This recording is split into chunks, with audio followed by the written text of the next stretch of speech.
Well, good evening and thanks for joining us. You're watching Updates on News at 10 with me, Mohammed Amin Carlos.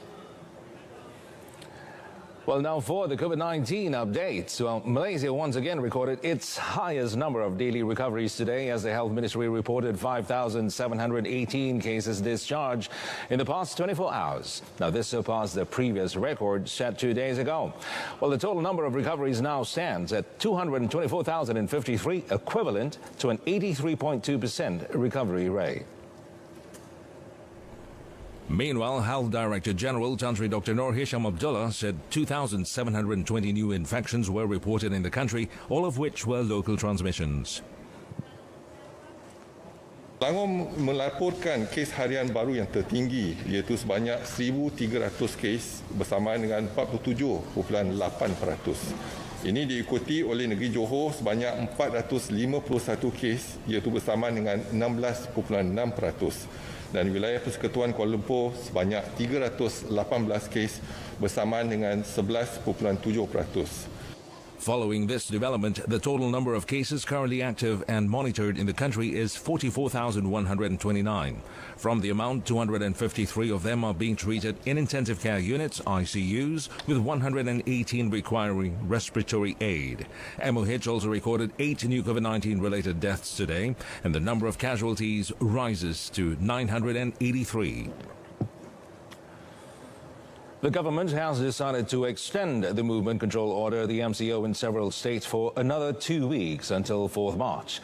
Well, Senior Minister for Security, Datuk Seri Ismail Sabri Yaakob, said the extension will involve Selangor, Kuala Lumpur, Johor and Pulau Pinang.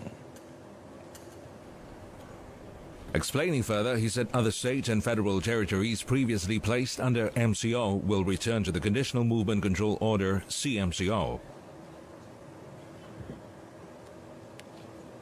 Manakala di beberapa negeri sedang khas bersetuju untuk menukarkan status PKP kepada PKP bersyarat PKPB di Kedah, Perak, Negeri Sembilan, Melaka, Pahang, Terengganu, Kelantan, wilayah Persekutuan Putrajaya, wilayah Persekutuan Labuan serta Sabah. Manakala Perlis, satu-satunya negeri yang kesnya sangat berkurangan dan akhirnya cadangan daripada KKM dan dipersetujui oleh mesyuarat iaitu Perlis ditukarkan statusnya kepada PKPP. However, he said there will be some ease in restrictions under the MCO beginning 19 February, including the permission for eateries to accept dine-in customers based on capacity and 1 meter physical distancing. The 10-kilometer travel radius for MCO areas will also be lifted, but the ban on interstate and inter-district travel remain. Meanwhile, the CMCO in Sarawak will be enforced until 1st of March. In other development, the Enhanced Movement Control Order EMCO enforced in Fella Lasa and Kampung Besi Api in Kuala Kangsar, Perak, Fella Tersat and TNB construction site in Kuala Berang, Terengganu will end tomorrow according to schedule. The senior minister said the EMCO at Bentong Prison and staff quarters in Pahang, which was supposed to end on 22nd February, will also end tomorrow. KKM telah mengesahkan baki positif di kesemua lokaliti ini menunjukkan tren penurunan terkawal serta tiada lagi sampel saringan yang sedang menunggu keputusan. He also announced that EMCO will be enforced in Kampung Sungai Maung in Kuching, Sarawak starting from tomorrow until 2nd March.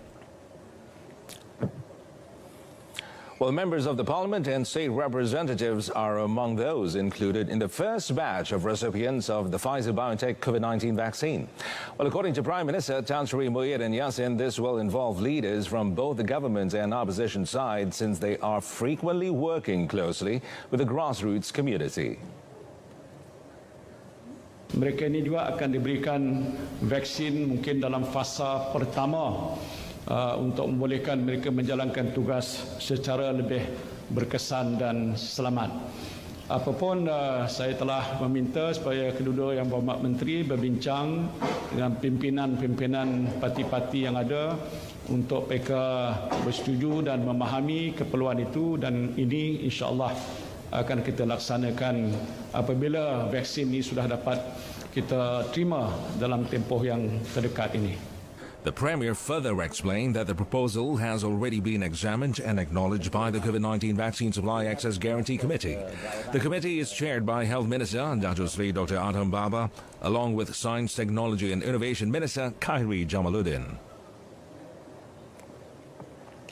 In another related development, Tan Sri Muhyiddin also said the government is also considering to include media practitioners and teachers as recipients of the first phase of COVID-19 vaccinations. Now, the Prime Minister said, however, the priority now still remains towards frontliner personnel.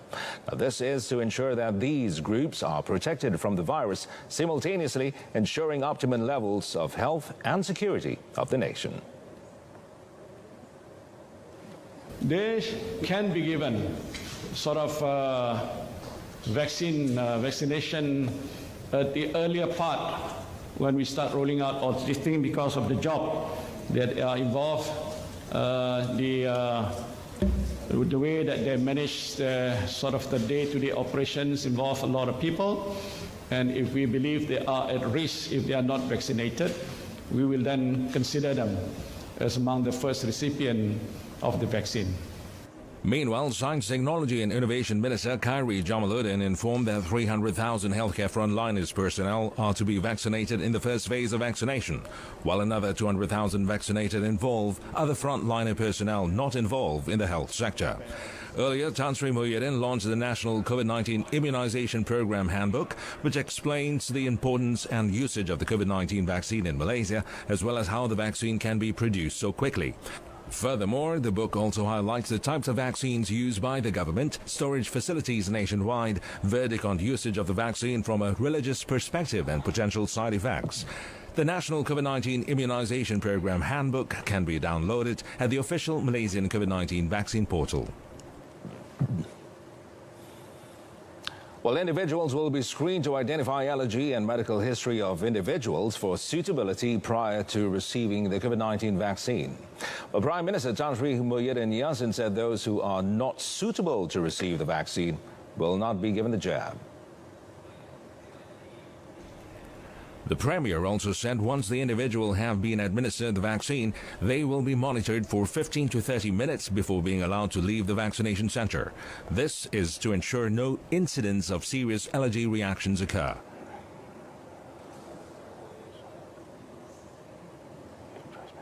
Seperti vaksin lain, vaksin COVID-19 ini mempunyai kesan sampingan yang saya diberitahu agak ringan.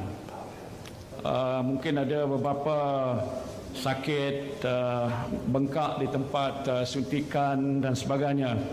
Kesan-kesan sampingan ini saya percaya akan dapat pulih dengan sendiri. Tan Sri Muhyiddin hoped that there would not be any unusual incidents in the country that would require the government to review its decision on matters related to the program. He said the government would continue monitoring the vaccine recipients to ensure the immunization program could proceed to the extent of having the entire population vaccinated. Improvisations may be conducted according to results of the surveillance and continuous evaluation of the program. Meanwhile, in another development, the cooperation received by the government from private companies to provide facilities for handling the COVID-19 pandemic in the country has been excellent despite being in a nationwide state of emergency proclaimed since 13 January. The Prime Minister also said these efforts were possible without requiring and temporary private asset takeover as provided within the Emergency State Ordinance. Sebagai contoh, hospital-hospital swasta kesemuanya telah pun bersedia untuk membantu dengan menyediakan segala kemudahan-kemudahan yang ada di hospital swasta, seperti kemudahan-kemudahan untuk katil, peralatan, doktor dan juga jururawat dan pegawai-pegawai perubatan yang lain. Jadi oleh sebab itu, walaupun di bawah proklamasi darurat ini peruntukan itu sudah disediakan, Tetapi respon yang agak baik itu tidak memerlukan kita muat kuasakan apa yang ada dalam ordinan itu. He also stated that the government highly welcomes the involvement of agencies, non-government organizations or NGOs, as well as community leaders in urban or rural areas alike to ensure the success of the immunization program. Well, a total of 68,003 individuals from the Women, Family and Community Development Ministry, or KPWKM, target groups will receive the vaccine shots in the first phase of the national COVID-19 immunization program. Well, according to its minister, Dato Sri Rina Muhammad Harun, they comprise members of the Senior Citizen Activity Centres, PAWE, residents of institutions under the ministry's supervision, as well as registered persons with disabilities, or PWDs, who are also the community-based rehabilitation program trainees. Kita ada 1,863 warga emas yang di institusi kita.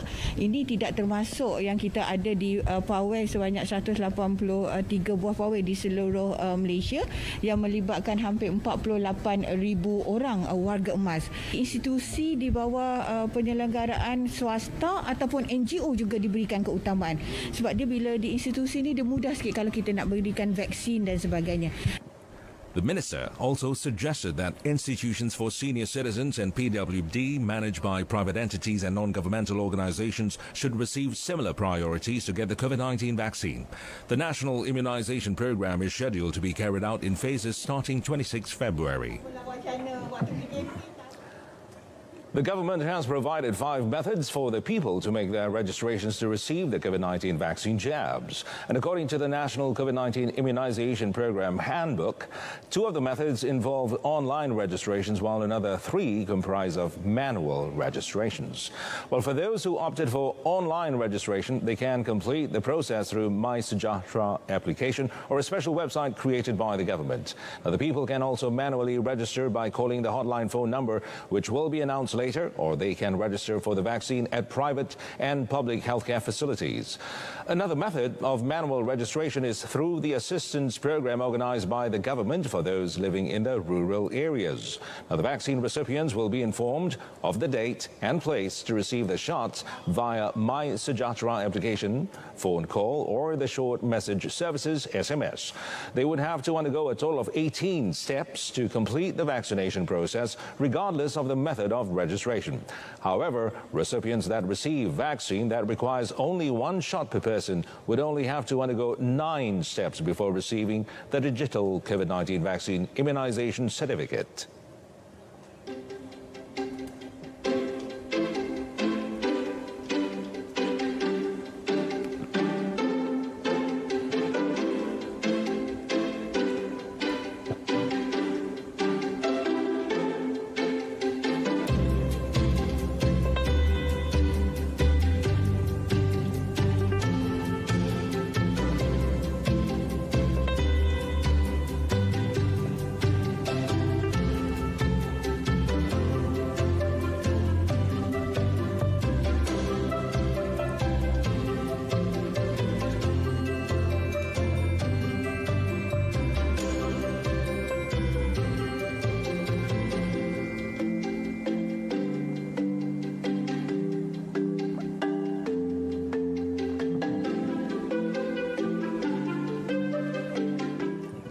The government is expected to hold discussions with its Saudi Arabian counterparts in March pertaining to the Hajj and Umrah quota. Now, Minister in the Prime Minister's Department, Dato Dr. Zulkifli Muhammad Al-Bakri, said he and the Foreign Minister, Dato Sri Hishamuddin Tun Hussein, will accompany Prime Minister Tan Sri Muhyiddin Yassin to Saudi Arabia to further discuss on the matter, apart from other issues in performing Hajj and Umrah amid the COVID-19. He said the Department of Waqf, Zakat and Hajj, or Jawhar, will formulate the standard operating procedures, or SOPs, with the help from the Tourism, Arts and Culture Ministry and Health Ministry to ensure that the pilgrims will experience a smooth Hajj or Umrah. Bagi pihak kita, dan kita juga akan melihat SOP di sebelah sana sebelah Arab Saudi, kemudian barulah kita garis pandukan SOP tersebut supaya tidak timbul lagi isu tidak boleh masuk, tidak mengikut SOP, sebab kita faham untuk bertembung dengan pandemik COVID-19 ni, setiap negara dia ada cara tersendiri untuk mengatasinya dengan bersungguh-sungguh. He said this after presenting the donations to the B40 group from the Department of Islamic Development Malaysia, JAKIM, in Putrajaya. A total of 41,000 ringgit has been allocated under the Musa'adah Fund in the form of food items and 200 ringgit in cash to help 200 recipients. Well, the Kuala Lumpur High Court has rejected Dato Sri Najib Tun Razak's bid to postpone the ongoing One Malaysia Development Berhad 1MDB trial. Now, the appeal was rejected by Judge Colin Lawrence Sequeira after hearing the excuse provided by Dato Sri Najib's lawyer, Tan Sri Muhammad Shafi Abdullah. Well, Tan Sri Shafi Abdullah in the appeal stated two reasons for the postponement. The first being related to developments of a legal bid in a United States court, where former director of the Goldman Sachs Group Incorporated, Tim Lesnar, pleaded guilty to the fact that he has paid in terms of bribes to several officials in 1MDB.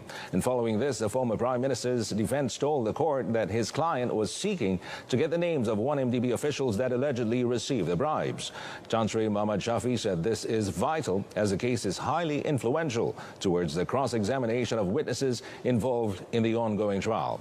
Tan Sri Muhammad Shafi was also seeking for more time to prepare for the hearing of Najib's appeal in the SRC International Sendirian Berhad case at the Court of Appeal. However, High Court Judge Colin Lawrence Sequeira rejected the application for the postponement but vacated the trial date set in April. The trial then continued with the cross-examination of the 10th prosecution witness, Muhammad Hazim, by lawyer Wan Aizuddin Wan Muhammad. The trial will resume tomorrow.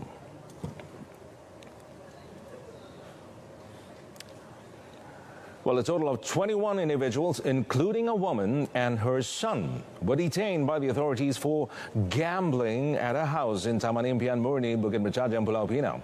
And Seberang Perai Tengah Police Chief ACP Shafi Abdul Samad said they were arrested at about 1 a.m. this morning in an operation dubbed Op Limau, which was conducted after suspicious activities were noticed taking place in the house. Explaining further, ACP Shafi said the woman was alleged to have allowed her 26-year-old son to organize the gambling activity at their home despite knowing that it went against the standard operating procedures or SOPs of the Movement Control Order, the MCO. Well, he said following inspections, the police found more than 30,000 ringgit in cash apart from 52 playing cards believed to be used by the gamblers to place their bets.